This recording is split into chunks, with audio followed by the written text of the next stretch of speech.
that BJP chief ministers to stay away from corruption scandal and maintain high moral and standards. So was that an indication to Yediyurappa? We were talking about party standing up to certain values, party standing up to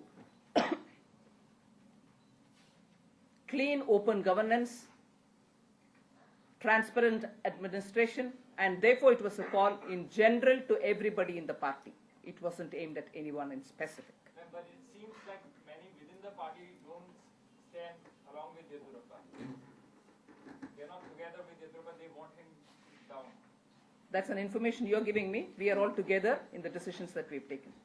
जब BJP जब CBI ने छापा मारा तो आप लोगों की party की कार्यकर्ता के घर में भी ये लोगों ने टेंडर इन लोगों के पास में भी था जिसके लिए आपका उन लोगों का घर में भी छापा मारा गया। तो इसके बारे में आप लोगों को बीजेपी कार्यकर्ता को आप लोग क्या मैसेज देना चाहते हैं? ये जो करप्शन में इन लोगों भी शामिल है कमल गेम से कहीं बीजेपी के कोई भी लोग शामिल नहीं है उसमें. You can be assured of that. And if there were any kind of raids done on individuals, they have nothing to do with us, and you can be sure on that. That was already addressed also in several press meetings.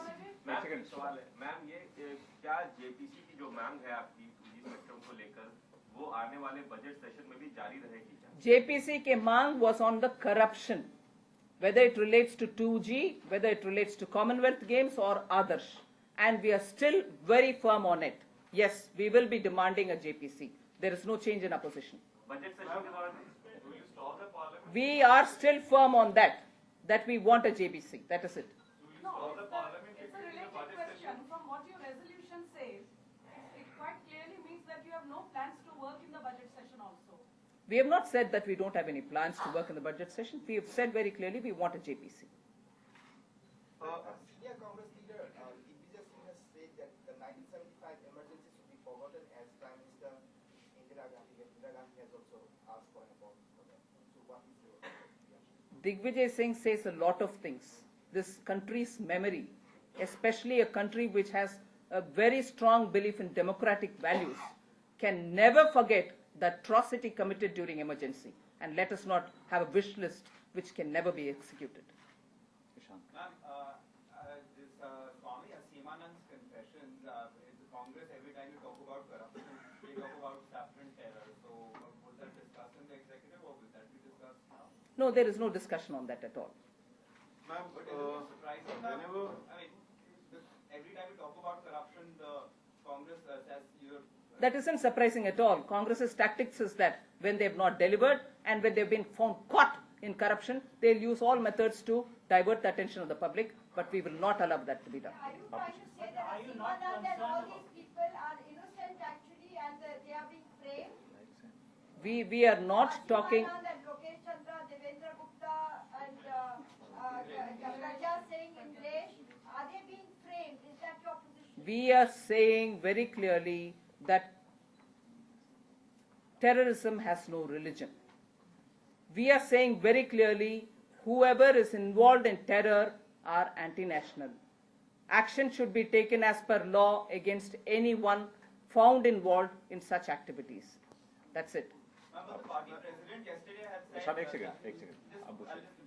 The party president yesterday had said in his speech, I believe, that the confessions have been brought out by the Congress party and the CBI being misused. So is that questioning the confessions that have come out of Swami? CBI is definitely being misused as regards getting political opponents harassed.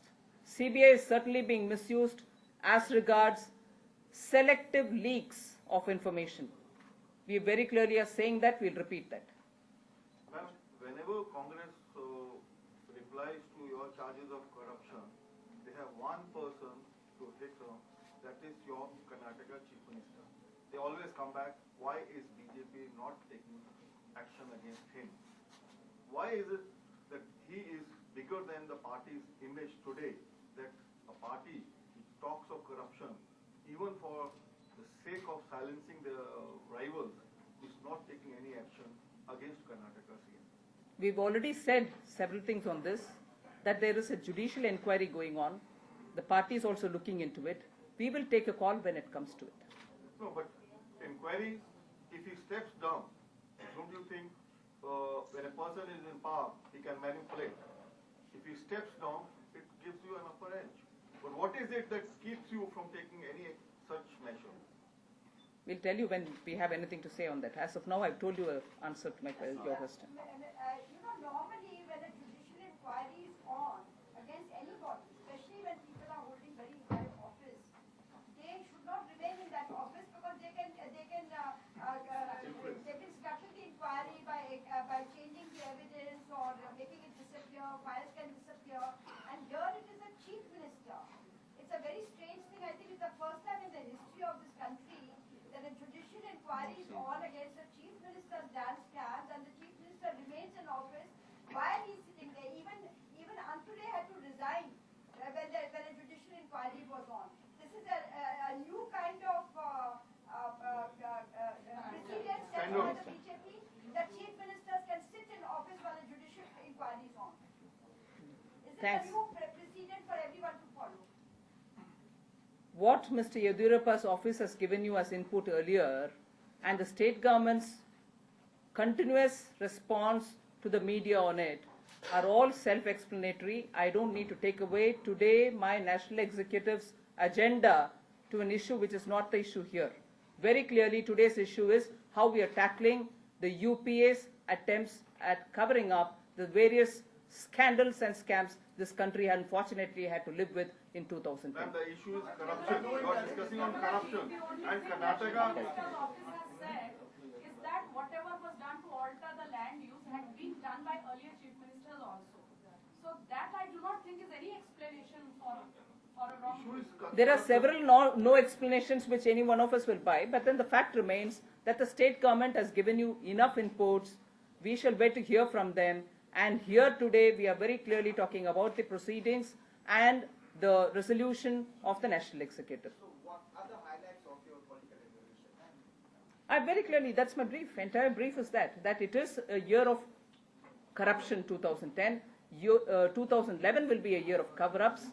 That there are a lot of information in the public domain which is credible evidence enough that the BJP will make sure that it will take it up in the legal route as well as go to the people. The legal route, because we want the money to come back. We also want the people who are alleged in these things to be punished.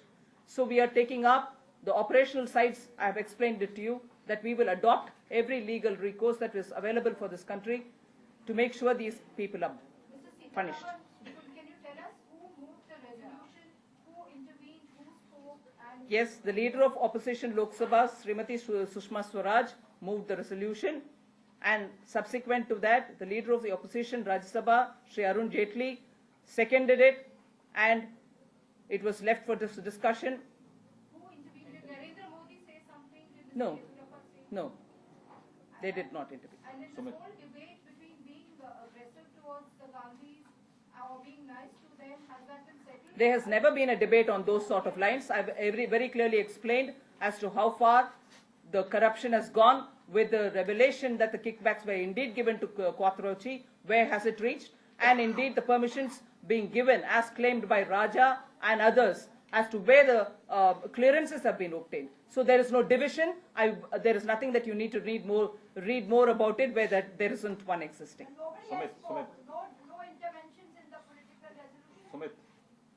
Ma'am, so far you refrained from directly attacking the Congress president, but in this executive would actually hit a heart. Is this going to be the party line that... Well, it is the revelation that there were kickbacks given to Mr. Quattrochi, which has come from the Income Tax Appellate Tribunal, which is a quasi-judicial body. And if we have to link Bofors with Mr. Quattrochi, even by then, everybody knew, had a direct and very clear access to the household of the Prime Minister then. And therefore, what do you want us to conclude? Thank you. Thank you very much.